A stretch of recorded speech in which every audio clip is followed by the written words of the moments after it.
Why was she the only one who hadn't been called by name at the briefing table? The others, all men, all decorated, all louder than her silence, leaned forward as the commander handed out assignments. Maps spread across the table, coffee stains bleeding into creases, the smell of gun oil and rain-soaked uniforms hanging in the air. They bantered in clipped tones, veterans masking fear with humor. But her chair creaked untouched. No papers slid her way.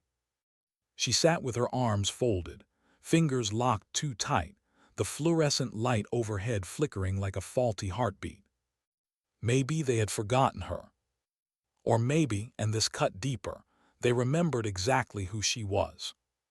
No one asked why she was there, not this time, not after the last mission. Her call sign had once meant something. Ghost. They used to say she could vanish into a tree line, a shadow with a scope, the kind of quiet death you prayed was on your side. But that reputation had curdled after the failure, after the village, after the day she stopped trusting her own trigger finger. Now she was here again, same table, same orders, but the silence that followed her name or the absence of it was heavier than any command. The commander's voice droned on. We extract the asset at dawn. Window is 2 hours max. Local militia will be hunting the route. Air support is thin. We can't afford mistakes. A map shifted. A finger jabbed at red circles on ridgelines. She noticed how none of the circles overlapped the path she was sure they would take. How he avoided looking at her when he said, "Sniper overwatch." It wasn't hers. Her throat burned. She wanted to speak, to remind them, to ask, but the words stuck like gravel.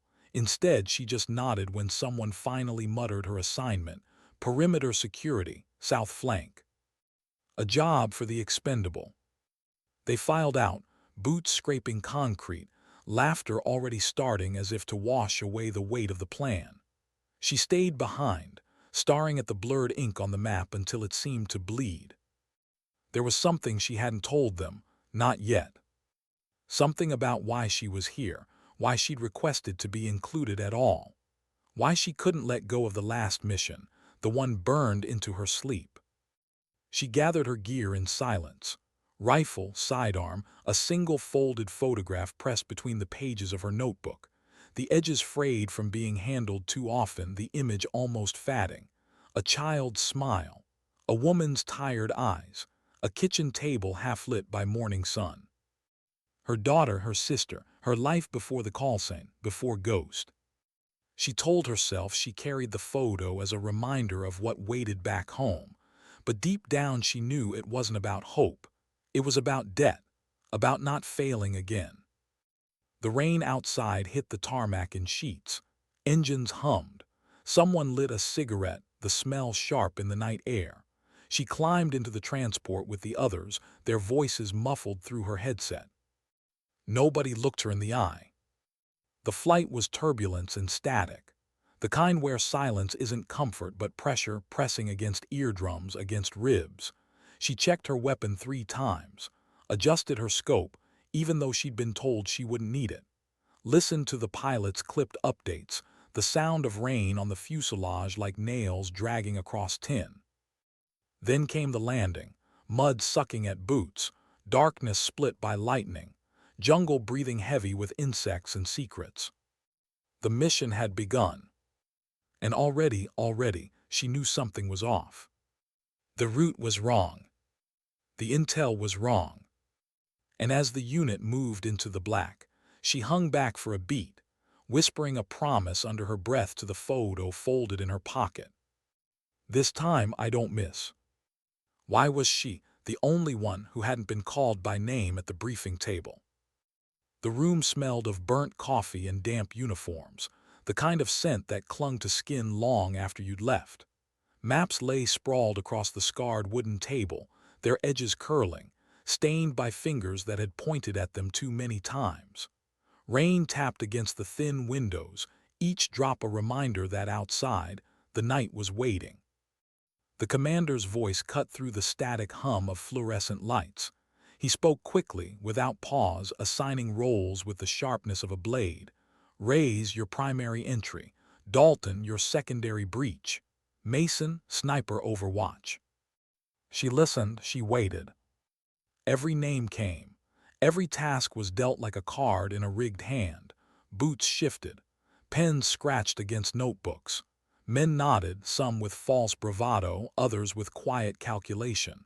They leaned forward, their chairs creaking, eager to receive the weight of responsibility. But no one spoke her name. She sat still, spine rigid, hands clasped too tightly in her lap. Her nails pressed crescents into her palm. She wanted to believe it was an oversight, that maybe the commander would look up, meet her eyes, and realize he'd skipped her. But when he rolled the map back, pressing his palm flat as if sealing fate, she understood. It wasn't a mistake. It was a message. The others noticed too. A sideways glance here, a smirk there. She could feel their unspoken words crawling under her skin. Ghost, they used to call her. The one who could vanish into tree lines, who could steady her breath and let death travel silently on the pull of a trigger. But that was before. Before the last mission. Before the village. Before the silence that had followed the shot she hadn't taken. Her call sign still carried weight, but not the kind anyone admired anymore. Not the kind they wanted beside them when the stakes were carved in blood. Finally someone muttered, almost as an afterthought, "South flank, perimeter watch." A task for the expendable, the ones you didn't need to depend on when things went wrong. Her throat burned with words she couldn't release. She could have argued, could have demanded what she was trained for, what she had bled for, but she swallowed them. She simply nodded, the motion stiff, her jaw clenched tight enough to ache. The briefing dissolved into chatter. Men slapped shoulders, a joke about rations, a bet about how fast the extraction would be. The commander checked his watch and dismissed them with a single sentence. "We leave at 300. Rest while you can." Boots scuffed the floor as they filed out. The room emptied, but she stayed. The map still lay there, edges curling. She stared at the red circles drawn on the ridgelines, the lines marking patrol paths. Something about them didn't sit right. Too clean, too confident. She leaned closer, tracing a finger along the route they'd take. No overlap, no contingency, as if the enemy didn't know they were coming. But she'd learned long ago, the enemy always knew. Her gaze lingered on the empty seat across from her. A seat that had once been filled by someone who laughed easily, who sang under her breath while cleaning her rifle. A seat that was now just memory. She blinked hard and gathered her gear.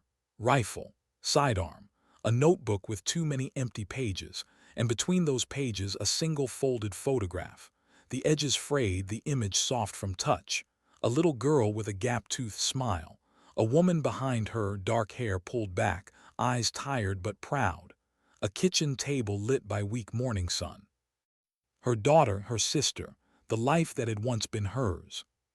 She told herself she kept the photo for hope, to remind her of what waited when missions ended. But deep inside she knew better. It wasn't hope, it was penance. It was a debt she hadn't paid. The rain outside had thickened into sheets by the time she stepped onto the tarmac. The air smelled of jet fuel and ozone. Engines hummed, low and steady, like a warning drum. Cigarette smoke curled from the shadows where a soldier leaned against the hangar wall, his face hidden under a cap. She climbed into the transport, metal walls cold against her shoulder. The others were already inside, checking gear, adjusting scopes, exchanging clipped words. Nobody looked at her. The flight was a cage of turbulence. The rain rattled against the fuselage, a relentless drumming that filled the silences between updates from the cockpit. She checked her weapon again, and again, adjusted the scope even though she wasn't assigned to use it. Her hands needed something to do, something to keep from trembling. She caught snippets of conversation through the headsets. Reyes muttering about how the intel didn't smell right. Dalton joking about how he'd trade all his hazard pay for a hot meal. Mason silent, as always, cleaning the lens of his scope with ritual precision. Their voices blurred into the hum of the engine. And then silence. That heavy kind that presses against your eardrums, that fills the space where words should be. Her thoughts began to creep in. The last mission replayed in jagged fragments. The screaming, the smoke, the child's eyes staring through the scope, eyes she hadn't been able to shut out. The hesitation, the shot never taken, and the price paid in blood. Her chest tightened. She gripped the edge of her seat until her knuckles whitened. The pilot's voice finally cut through. 2 minutes to drop. Rain blurred the windows. Lightning flashed, illuminating faces pale and tense. When the ramp lowered, the world rushed in. Mud sucked at their boots. The jungle pressed close, dense and breathing, alive with insects and secrets. Thunder rolled across the ridges, deep and distant, like something ancient stirring awake. They moved quickly, weapons up, eyes scanning. Her place was at the rear south flank as ordered. But within minutes she felt it. That wrongness, that subtle shift in the air like the jungle itself was holding its breath. The route was wrong, too quiet. No sign of patrols where intel said there would be. She raised her hand once, about to speak into comms, about to say it aloud. But she stopped. They wouldn't listen, not to her, not after last time. So she swallowed the warning and stayed silent. Branches snapped under boots. Mud clung to their knees. A shape darted through shadows, maybe an animal, maybe not. She kept scanning, finger near the trigger but never tightening. Her breath slowed. Her heartbeat steadied. For a moment it almost felt like before, like Ghost again, the one they trusted, the one they followed. Then, as the team pressed deeper into the black, she whispered to the photograph folded in her pocket, her lips barely moving, the words almost swallowed by rain. "This time I don't miss." The storm above cracked open with lightning, painting the jungle white for a heartbeat. And in that heartbeat she saw it just for an instant, a figure in the trees, watching, waiting. Her gut tightened. The enemy already knew. Why hadn't anyone else seen it? The flash of movement in the trees, the shadow that didn't belong. She blinked, heart hammering, but when the lightning faded, the jungle returned to silence, dripping leaves, thick mud, buzzing insects. Her finger brushed the trigger. She wanted to speak into comms, to say what she'd seen, but she stopped. If she sounded wrong, if she sounded paranoid, they'd dismiss her again. So she kept walking. The team moved in staggered formation. Reyes up front, scanning with the sharp precision of a man who had survived too many close calls. Dalton just behind him, muttering under his breath, a stream of words no one really listened to. Mason silent, carrying the weight of Overwatch even without a tower to climb. And her south flank, the role meant to be invisible. The rain eased into mist, clinging to skin and gear, beating on rifle barrels. The jungle smelled of wet earth and rot, every step sinking deeper into muck. Branches snagged at uniforms. Somewhere in the distance, water trickled, a stream maybe. The sound almost soothing, almost enough to make you forget how easy it was to disappear out here. But she didn't forget, she never forgot. Her eyes swept the tree line, every shadow a threat, every shift of leaves a question. Then Reyes lifted his fist, the signal to halt. The unit froze. Up ahead across a clearing, the faint glow of fire. Not just fire, voices, laughter muffled by distance but unmistakable. "Militia camp," Reyes whispered, crouching low. "Not on intel." Dalton exhaled sharply. "So much for your perfect maps." The commander's voice crackled over comms. "Stay clear. Mission priority is extraction. Do not engage." They adjusted course, skirting the clearing wide. Each step deliberate, slow, rifles raised but muzzles lowered. The fire's glow flickered through the branches, casting silhouettes of men armed and at ease, their guard down, unaware of the hunters passing nearby. Or so it seemed. She kept her rifle trained on the gaps between tents, on the one figure sitting too still, eyes scanning the darkness as if he already knew. Her throat tightened. She whispered, barely audible, "They see us." No one responded. The unit pressed forward, deeper into the jungle, until the glow faded and the voices became nothing more than echoes swallowed by rain. But her unease didn't fade. Hours blurred, mud clung heavier with every step, boots filled with water, shoulders ached under packs. The jungle seemed endless, each tree a mirror of the last. Fatigue pressed in, heavy as the humidity. At a brief halt, Dalton lit a cigarette, shielding the flame with his hand. The glow illuminated his face, lines deeper than his years. He caught her watching. "You ever get used to it?" he asked. Her voice came rough, low. "Used to what?" "The waiting, the knowing it's gonna happen, just not when, like living on the edge of a blade." She thought of the photo in her pocket, of mornings where the biggest threat had been spilled cereal on the floor, of laughter in kitchens, soft and safe. "No," she said quietly, "you don't get used to it, you just carry it." Dalton nodded, exhaling smoke. Figures. He didn't ask more, didn't need to. The commander's voice broke the moment. "Move." They pushed on. By dawn, the rain had thinned into mist that clung to the ground. Light filtered weakly through the canopy, gray and ghost-like. Reyes raised a hand again, signaling halt. The unit crouched low, rifles ready. Ahead, the tree line broke into a small valley, and in that valley, a compound. Not large. A few shacks, corrugated metal roofs, a radio tower leaning like a drunk, but the sight of it made her chest tighten. This was it, extraction point. Inside one of those shacks, the asset. She studied the valley through her scope. Movement. 2 guards at the entrance. Another circling the perimeter with the kind of lazy rhythm that meant he'd walked the path 1,000 times. It should have felt routine, predictable, but her gut twisted. Something was wrong. The commander's orders came steady.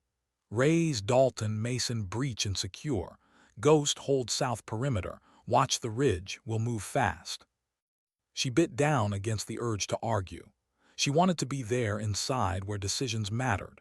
Instead, she nodded and slipped toward the ridge, finding her post among roots and wet stone. She unfolded the bipod on her rifle, pressed her cheek to the stock and breathed deep. The team moved, silent, precise, shadows against shadows. Then a crack, not thunder, not lightning, a rifle shot. Her blood froze. Gunfire erupted, sudden and furious. The compound lit up with muzzle flashes, shouts in a language she barely understood. Her comms filled with chaos, voices overlapping, commands half-heard, screams cut short. She scanned the ridge, searching for angles, and then she saw them. Not 2 guards, not 3, dozens, hidden until the first shot, emerging from the jungle like they'd been waiting all night. An ambush. Her scope caught the flash of movement, Reyes pinned behind a wall, Dalton dragging the asset by the arm, Mason firing in sharp bursts. Her finger tightened on the trigger. Breathe in, exhale, fire. The first man dropped. Another took his place. She fired again and again. The ridge exploded with return fire. Bullets tore bark from trees, sprayed dirt against her cheek. She shifted, heart pounding, mind clear. Every pull of the trigger was steady. Every shot found its mark. But for every enemy that fell, more came. Her comms screamed with voices. "We're surrounded, need cover, Ghost, where the hell?" She couldn't answer. She was too busy holding the line. Then she heard it, a sound sharper than gunfire, a scream. Dalton's voice. She jerked her scope, found him on the ground, blood pooling fast. The asset crouched beside him, panic in his eyes. Reyes shouted, Mason fired blind. Her throat closed.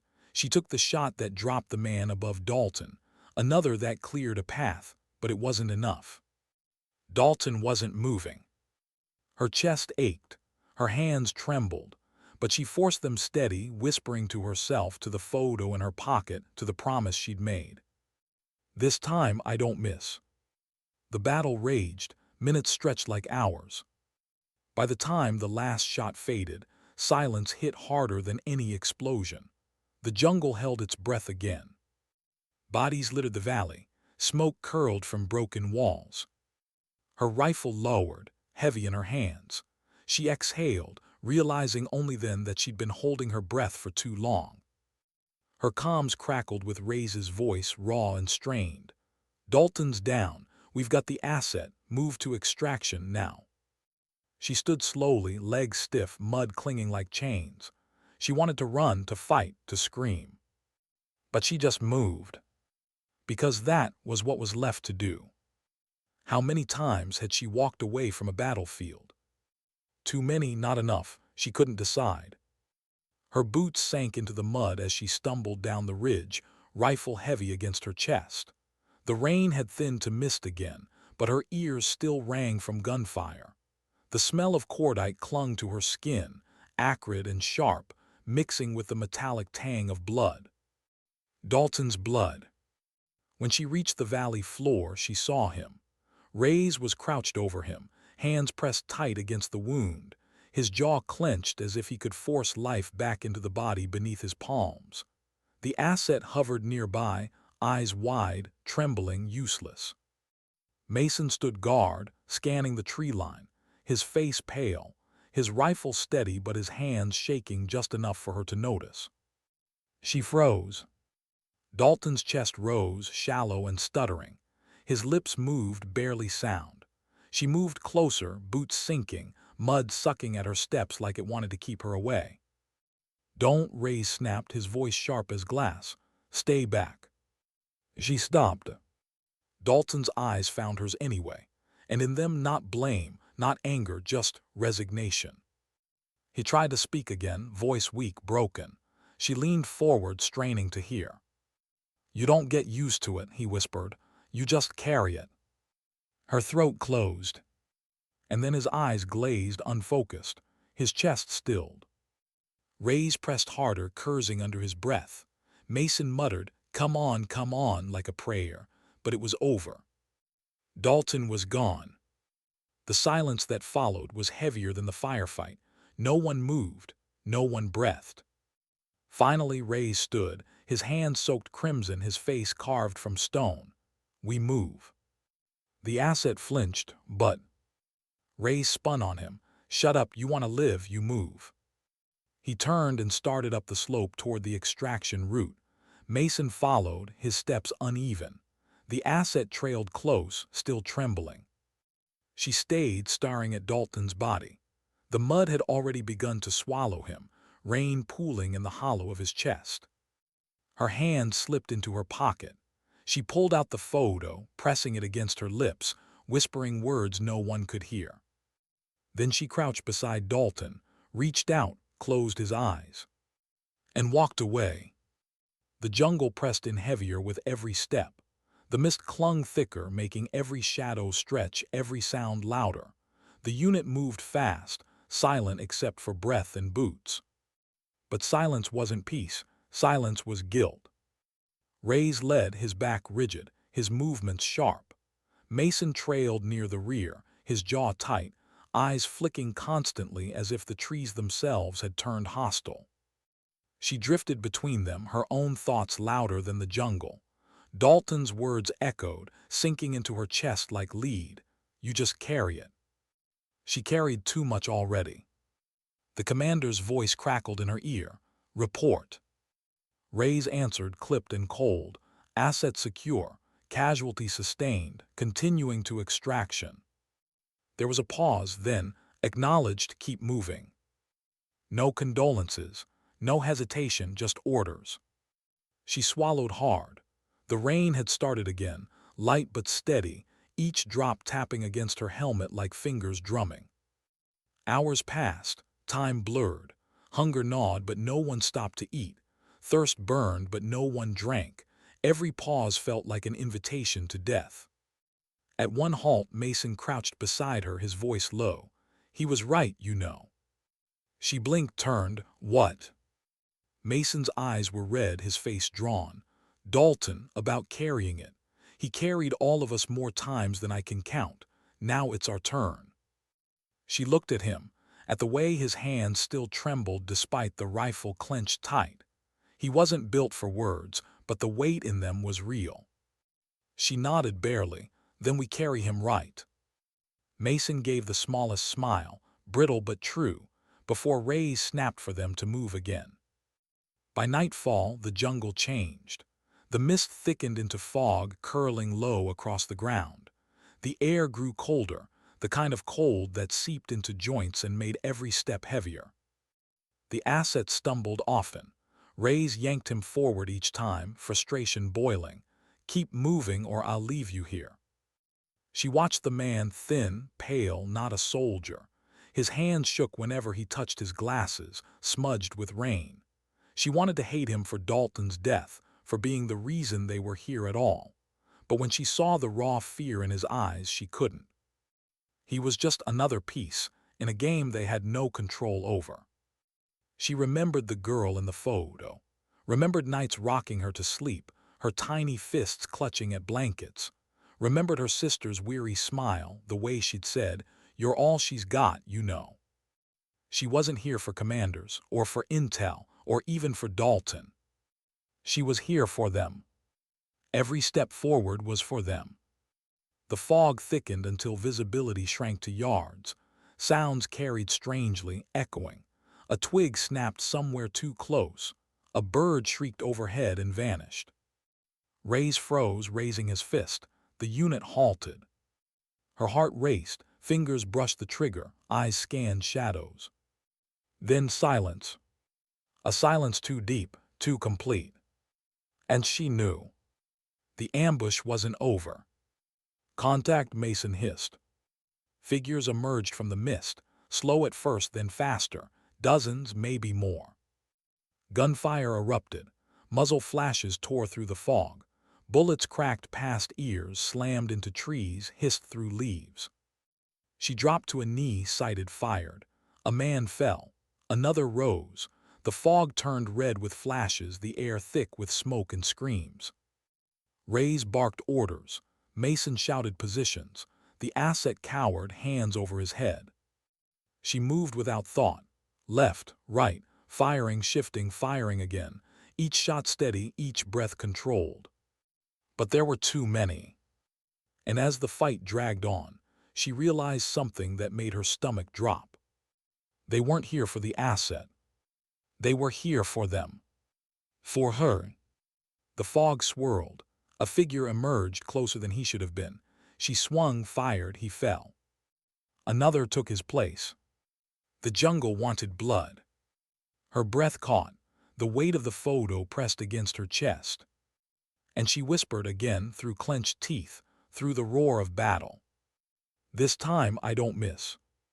Why did she hesitate at the door when every second mattered?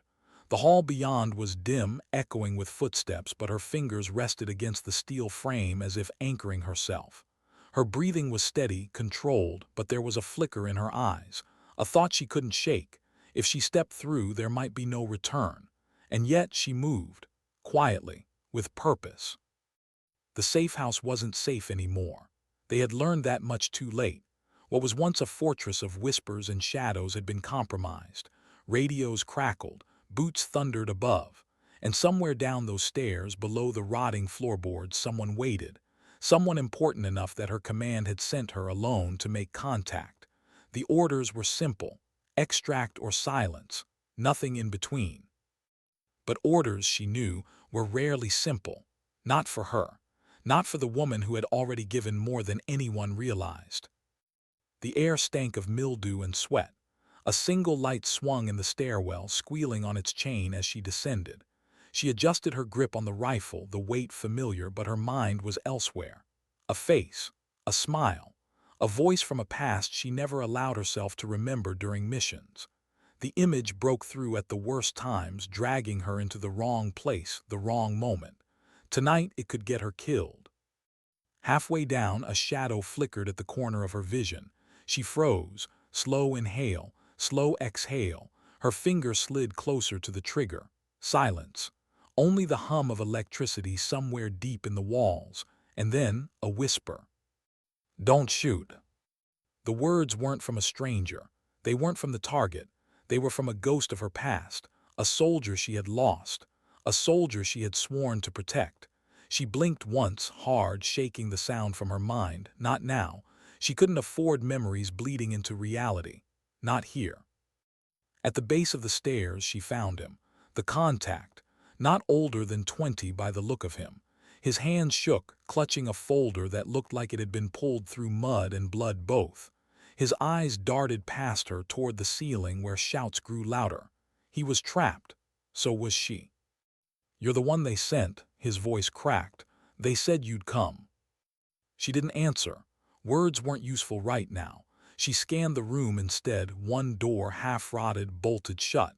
No windows, no exits, except the way she came.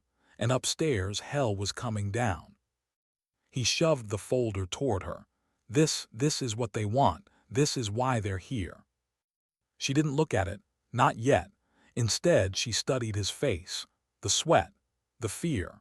The way he pressed the folder like it was his only lifeline. She had seen this before.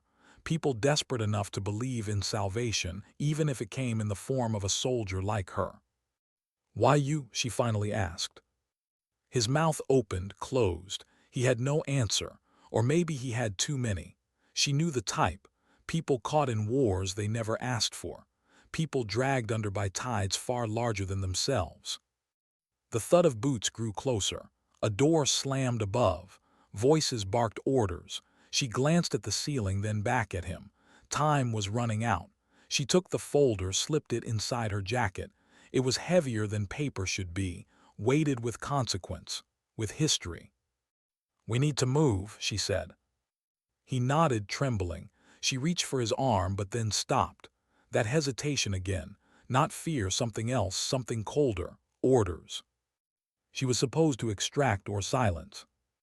Her eyes lingered on him, on the way his shoulders shook, on the fragile hope barely holding him upright. Extract and risk both their lives. Silence and guarantee her own survival with the mission intact. Her hand hovered near the sidearm at her hip. Her pulse quickened.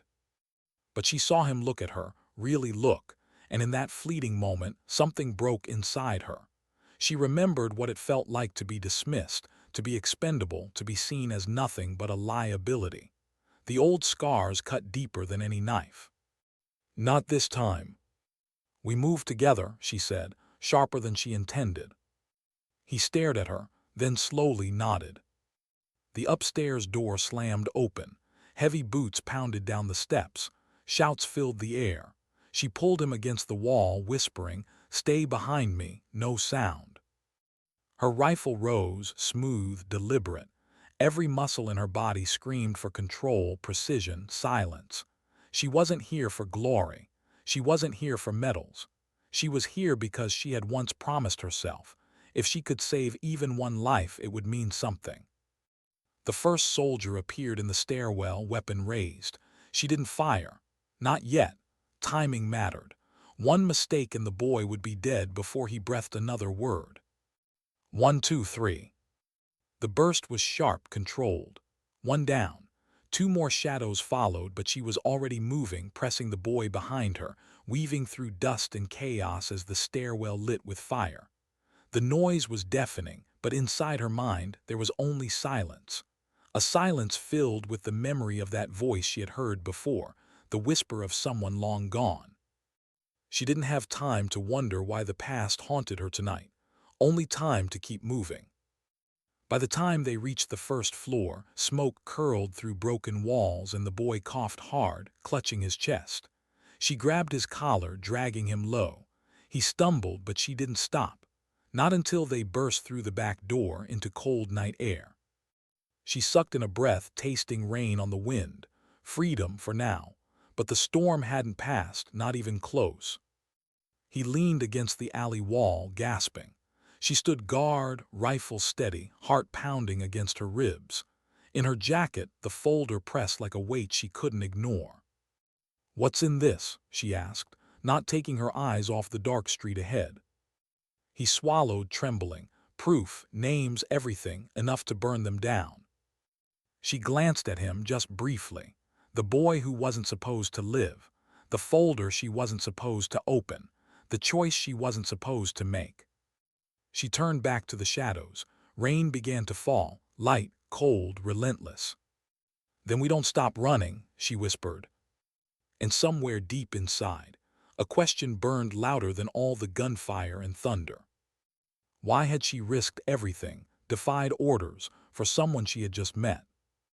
The answer she knew would come later, but not yet. Not tonight. Why was the night so loud when the city seemed asleep? Rain hissed on the rooftops, thunder rolled far beyond the horizon, and yet every drop that hit the concrete felt like a hammer in her chest. She kept her rifle raised, eyes sweeping every shadow. The boy limped at her side, still clutching his ribs, still breathing too fast. He was slowing them down, and she knew it. But she didn't let go, not yet. They moved through an alley that smelled of oil and ash. The street lamps above flickered, buzzing like dying insects. A dog barked somewhere in the distance, sharp, sudden, then cut off. She froze, pressed him against the wall, listened. Nothing but the rhythm of rain and the pounding in her ears. "We can't stop here," she whispered. He nodded, but his body sagged. He was near collapse. Every instinct told her to leave him, drop him, secure the folder, finish the mission. That was what she had trained for, wasn't it? The mission came first, always. But her eyes lingered on his hands, shaking, smeared with dirt and blood. He wasn't a soldier. He wasn't ready for this world, and he sure as hell hadn't chosen it. Her throat tightened. A memory surfaced, another alley years ago, a young recruit she had promised to protect. She could still hear his laughter before the ambush. She could still see the way he fell, the silence afterward. She had carried that weight every day since. "Not again." "We move," she said, pulling him by the sleeve. They reached an abandoned tram station, glass shattered, rails rusting in the rain. She swept the room before dragging him inside. The silence felt heavy here, but safer than the streets, for now. She propped him against a bench, dropped her pack, and finally pulled out the folder. The paper inside was damp, edges curled, but the ink was clear. Names, dates, codes, photos of men in uniform, men she recognized, commanders, politicians, allies, enemies. She turned the pages slowly, her jaw tightening. Each sheet was a death sentence waiting to be delivered. She looked at the boy. He was watching her, wide-eyed, as if waiting for her to pass judgment. "Where did you get this?" His voice cracked. "My brother, he worked for them. He saw too much. When they found out he didn't make it, he gave it to me before his breath caught, before they burned the house." Her fingers brushed the damp paper. Proof of betrayal. Proof of rot at the highest levels. She had been sent to extract or silence him, not because he was dangerous, but because what he carried threatened everything. "You weren't supposed to survive," she murmured. His head snapped up. Fear flashed in his eyes. Are you going to kill me?" The silence stretched too long. She didn't answer. She couldn't, because for the first time in years she didn't know. Her orders had been clear. This was bigger than him, bigger than her. The folder could topple regimes, but the boy was a liability. He slowed her down. He made her hesitate. He pulled at the one thread she had spent her whole life trying to cut out, her heart. She closed the folder. Her voice came out steady, colder than she felt. "If I was going to kill you, you wouldn't be breathing right now." Relief washed over his face, but it didn't ease her chest. The radio on her hip crackled suddenly, a voice sharp through the static. "Unit 3, report. Do you have the package?" Her hand froze above the transmitter. Package. That was him, not the folder, him. She didn't answer. "Unit 3, confirm." Her thumb hovered. Every choice she made in the next second would echo for years. Obey, and she would live. Disobey, and she would vanish into the black hole's history carved for traitors. The boy looked at her, waiting. He didn't understand the voices on the other end, but he saw her eyes, he knew. Slowly she lifted the radio, pressed the button, and whispered, "Negative, no contact." Static, then silence. Her heart hammered. She had just lied to her command, burned her bridge, cut the last rope holding her to safety. The boy didn't speak. He only stared, as if realizing she had chosen him over everything else. She sat down on the broken bench across from him, leaning forward, elbows on her knees. Her hands shook just barely, hidden in the shadows. She didn't want him to see. "Do you know what this means?" she asked softly. He shook his head. "It means we're ghosts now. No one comes to save us. No one comes to find us. We run until we can't. And then we run some more." His lip trembled. He tried to nod, but the weight of her words crushed him. She saw it. She remembered what that weight felt like. The first time someone told her she was already dead, she just hadn't realized it yet. She wanted to tell him something comforting. She wanted to say it would be okay, but lies had no place here, not tonight. Instead, she stood, slung her rifle over her shoulder and pulled him to his feet.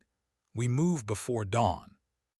The hours that followed bled together in rain and silence. They crossed rooftops slick with moss, ducked through tunnels where rats scurried, slipped past checkpoints with nothing but breath held tight in their lungs. Each step was heavier than the last, but she never let go of his arm.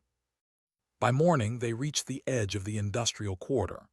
Smoke curled from chimneys, machines growled awake, and the city stirred like a beast stretching in the light. She paused on a ridge, looking down. The boy leaned against her, exhausted.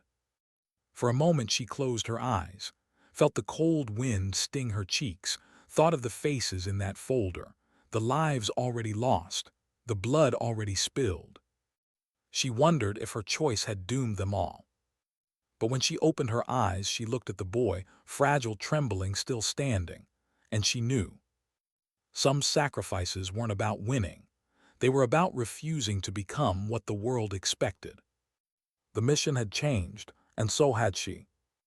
Why did she trust the silence of strangers when silence had betrayed her before? The industrial quarter stretched before them, a labyrinth of smoke and steel, and every sound carried a hidden threat. She kept her rifle tight against her shoulder, scanning rooftops, alleys, shadows. The boy stumbled at her side, each step heavier than the last. He had no strength left, but she couldn't slow down. Not here. The factory whistles wailed, drowning the rhythm of their footsteps.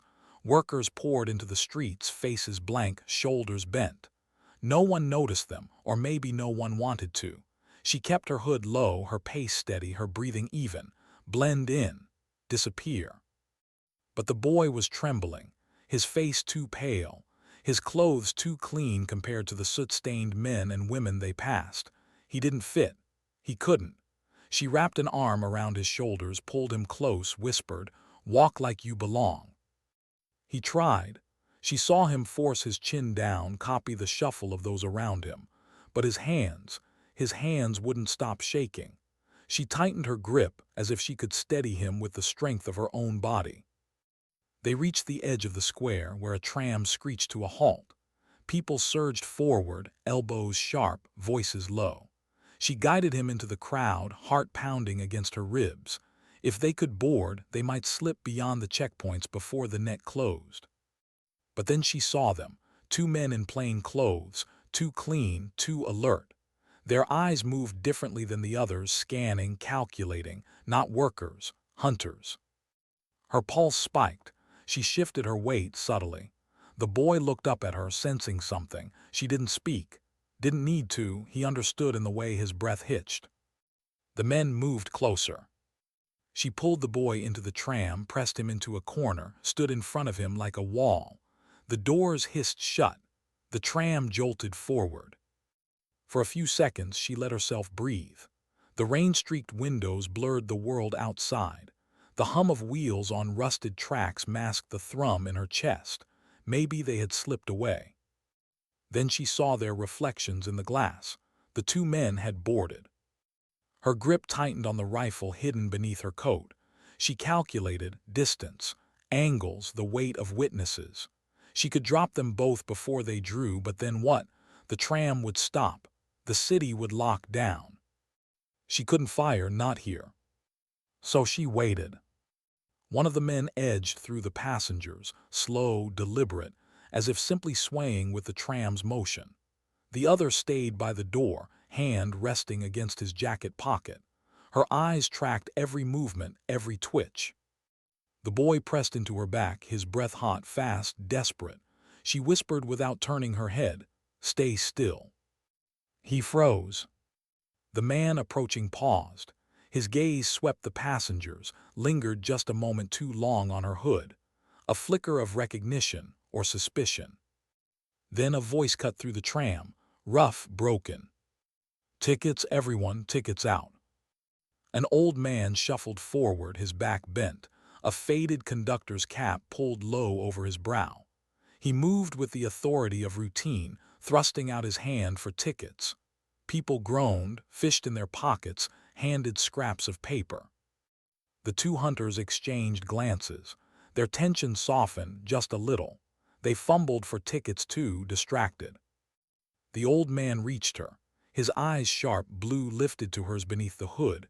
A pause, a breath. She felt her stomach tighten. But instead of demanding, he pressed a folded scrap into her palm, so discreet the boy didn't even notice. Then louder for the crowd, move along, next car, let's go." He shuffled past. Her fingers opened the scrap just enough to read the smudged pencil lines. North Station, Cargo Yard, 200, trust no one else. Her chest tightened. Who was he? Why help her? She wanted to doubt. She had been burned before. And yet in that single glance she had seen something familiar. Not sympathy, not pity, recognition. The tram jolted. The men moved again, uneasy, eyes flicking between passengers. But the old conductor had already vanished into the next car. By the time they reached the station, her nerves were raw. She guided the boy off, slipping into the current of workers flooding the platform. The men followed, but the crowd was thick, the whistles louder. She pulled the boy down a stairwell through dripping tunnels until the noise above swallowed the chase. When they finally stopped, the boy collapsed against the wall, gasping. Who were they? She crouched beside him, checked the corridor behind. Empty for now. Hunters. And the old man, his eyes searched hers, desperate for an answer. She hesitated. Someone who wants us alive for now. It wasn't enough. Not for him, not for her, but it was all they had. She pulled the folder from her jacket, stared at it in the dim light. Paper that could burn empires. A boy who wasn't supposed to live. A message from a stranger. And her own choice, the one that had cut her from everything she had ever trusted. Her hand trembled just slightly as she slid the folder back. She forced her voice calm. "We keep moving." The boy leaned his head back against the wall, eyes shut. He whispered almost to himself, "I didn't ask for any of this." Her chest tightened. She looked at him, at his fragile frame, his bruised skin. For a moment she saw herself years ago, young, unwanted, pushed into a war she hadn't chosen. "No one ever does," she said softly. The silence after was heavy, not empty, full of things neither of them could say. Later, as night settled, they found shelter in the skeleton of an old warehouse. The rain drummed hard on the broken roof. The boy curled in the corner, exhaustion finally pulling him under. She sat near the doorway, rifle across her lap, eyes on the black horizon. She thought of the old man's note, of the risk, of the trap it could be. Her instincts screamed caution, but her gut whispered something else. In this world, kindness was rarer than bullets, and far more dangerous. She leaned her head against the wall, let the rain fill the silence. For the first time in years, she asked herself a question she thought she'd buried. Was she fighting to win, or just to protect one fragile soul, so the world didn't erase him too? The answer, she realized, would decide everything. Why did the cargo yard feel more like a graveyard than a meeting point? Rusted containers stood like tombstones, stretching into the mist, their paint flacking in the damp night air. Chains clinked in the wind, metal groaning against metal, and somewhere far off a dog barked once before silence swallowed it whole. She adjusted her grip on the rifle, eyes sweeping across the rows. Every shadow was alive here, every sound a warning. The boy trailed behind her, his breath loud in the stillness. Too loud. She motioned for him to stay close to her hip, low, unseen. They were early, 1:35 hours. The note had said 200. Being early was survival. It gave her time to watch, to listen, to measure whether this was salvation or a noose tightening around her neck. The boy whispered, "Do you trust him?" She didn't answer. She couldn't. Trust was a luxury soldiers like her had long ago buried. But she remembered the old man's eyes on the tram, the flicker of something that wasn't pity, wasn't fear. Recognition. It had been enough to bring her here. Rain tapped on the corrugated steel roofs above them, soft, relentless. She crouched behind a stack of containers, pulling the boy down beside her. "Stay still. Not a sound." He nodded, wide-eyed. His hands shook. He tried to press them flat against his knees to still them, but she noticed anyway. She always noticed. At 1:52 movement, a figure shuffled between the containers, shoulders stooped, cap pulled low. The same old conductor from the tram. He carried nothing but a lantern, its light muted with grime. He walked slowly, deliberately, like a man who had been here 100 times before. Her rifle tracked him until he stopped in the open space, lantern swinging at his side. He turned his head slightly, not toward her but toward the shadows in general. His voice, when it came, was steady. "You can come out. If you mean to shoot me, you've had plenty of time." Her jaw tightened. He was right. She stood slow, deliberate. The boy scrambled up behind her, almost tripping on his own exhaustion. She moved into the open, rifle still raised, eyes locked on the old man. He didn't flinch. He only studied her the way a man studies a storm cloud, knowing it could break or pass. "You have something dangerous," he said quietly, "and something more dangerous still, the boy." The boy stiffened, stepping closer to her. She shifted just enough to put herself between them. "Why are you helping us?" she asked, voice low, sharp. The old man sighed. His lantern swayed. "Because I've seen this before. Files that tear empires apart. Children hunted because they know too much. Soldiers ordered to silence the truth. I've watched it happen in cycles, and every time someone has to choose." Her stomach knotted. The words cut too close to her own unspoken thoughts. The old man looked at the boy, then back at her. "The truth won't save him, not by itself, but keeping him alive, that might matter more than you realize." Something shifted in the air. A sound, a scrape of boot on gravel. She swung the rifle instantly. The boy gasped. The old man froze. Figures emerged from between the containers. 3, no 5, rifles glinting in the weak light. They moved with precision, not like scavengers or workers, soldiers. Her chest clenched. They had been followed. The boy grabbed her sleeve, panic in his eyes. The old man set his lantern down, slowly lifting his empty hands. One of the soldiers stepped forward, helmet low, rifle steady. His voice was cold, practiced. "Drop the weapon, hand over the boy." Her pulse hammered. Her mind raced. There were too many. Open fire and the boy would be cut down before she drew her second breath. Surrender and he was gone. Her throat tightened. She forced herself to breathe, to calculate, always calculate. The old man's voice broke the silence. Calm, too calm. "You don't need the boy. You need what she carries." Her blood ran cold. Betrayal. Her rifle snapped toward him, fury flashing behind her eyes. "You led us here." The old man didn't move. "I led you here because you need to see the truth. No one walks away clean, not from this, not anymore." The soldiers advanced, spreading, cutting off every escape. The boy pressed into her side, trembling. His whisper was a knife in the dark. "Don't leave me." Her chest cracked. A memory surged. Another boy, another promise, another night where she had been too slow. She had carried that failure like a chain ever since. She couldn't let it happen again. Her eyes darted, angles, distance, timing. The rain slicked her gloves, but her grip was steady. The soldiers thought they had her cornered. They thought she would break. She lowered her rifle an inch, just enough to look like surrender, just enough to make them believe. The leader stepped closer, gun raised. Now the boy. Her voice was soft, almost a whisper. "You'll have to go through me." And in that instant she moved. The rifle snapped up, barked once, twice, controlled bursts.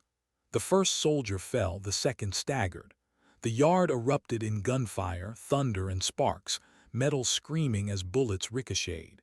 She shoved the boy behind the lantern, diving into cover, heart pounding so loud it drowned the world.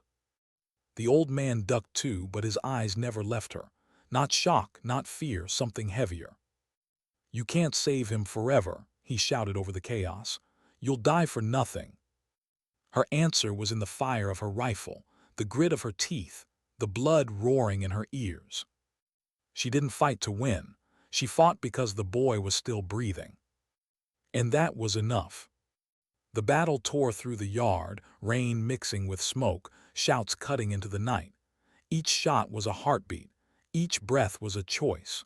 She didn't know if dawn would come for them, but she knew one thing with a clarity sharper than steel. If sacrifice was the only language history remembered, then she would carve herself into its heart with every bullet left in her hands. She didn't feel the bullet that ended it, not right away. There was only heat, then a sudden cold spreading through her side. The world slowed, sound muffled, her breath caught. She staggered behind the last barricade, boots dragging, rifle slipping from her hands. The fight was still going on, shouts, cracks of rifles, the heavy thump of mortars somewhere beyond. But for her, it was as if the noise moved farther and farther away. She leaned against the wall, knees buckling. Blood seeped quickly, staining her uniform, dripping into the dust. Her vision blurred, then sharpened, then blurred again. She tried to breathe, but each pull of air was shallow, fragile. The radio crackled in her ear, someone shouting her name, someone asking for her position. She wanted to answer. She wanted to reassure them, but the words wouldn't come. Her throat felt heavy, locked. A figure appeared, one of her squad mates, sprinting toward her. His face contorted, eyes wide, panic written in every line. He knelt beside her, pressing his hands to the wound, shouting for a medic. She could barely make out the words. Her gaze drifted past him up to the sky. A perfect, endless blue. It reminded her of home. Of a morning when she was 16, lying in the grass, staring upward while her little brother tried to mimic airplane sounds. That was the last time she'd ever been that free, untouched by the weight of duty. Her lips moved, a whisper faint. She told him to stop, to let go, that she already knew. The medic arrived, breathless, hands working frantically. Gauze pressed hard, tape pressure. Commands barked. She felt none of it. The pain was gone now, only a numbness. Her friend leaned close, voice cracking, telling her she'd make it, telling her to hold on. She wanted to comfort him, not the other way around. She wanted to tell him that he would live, that his life, not hers, still carried weight, that he had years left to speak, to laugh, to carry children on his shoulders. She only had seconds. So she gave him what she could, a look, a steady, calm look. And in it all the words she didn't have strength to say: don't be afraid, live, remember the good, carry it forward. Her chest lifted once more, then fell. She felt herself slipping, a tide she couldn't fight. A stillness claimed her. The battlefield raged on. Bullets tore the air. Men shouted, smoke rose, but where she lay, silence settled. They carried her back later, faces hollow, steps heavy. No one spoke much. Some wiped their eyes in secret. Some didn't bother hiding. Her rifle was slung across her chest, the same way she always carried it. At the outpost, someone folded a flag, crisp and deliberate. Someone else wrote the report, sterile and cold. But the men and women who'd fought beside her, they didn't remember her as a statistic. They remembered her voice in the quiet before dawn, her patience when fear rattled them, the way she always shared her last sip of coffee, her last bite of ration, her last bit of strength. News traveled home weeks later, a knock on a door, a uniformed officer with solemn eyes, a family shattered in silence. But her story didn't end there. It lived on, retold in whispers around other fire pits, in other dark nights where soldiers found themselves on the edge of despair. She never asked to be remembered, they'd say, but her sacrifice carved her into history's heart. And maybe that's how dignity works. Quiet, without demand, a flame lit in silence, burning far beyond the body it once warmed. Sometimes dignity doesn't speak. It simply acts.